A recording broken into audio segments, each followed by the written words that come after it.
刚刚从海边回来，早上把他们送过来，穿着游泳衣，带着午餐。学校组织今天去海边。去海边了吗？海边好玩吗？被浪冲了。都干嘛啦？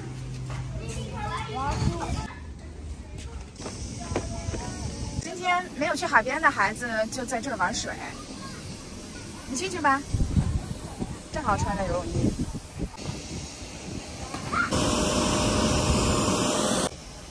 你说什么？在哪儿？在那儿。啊，你的吗？好，我去给你拿。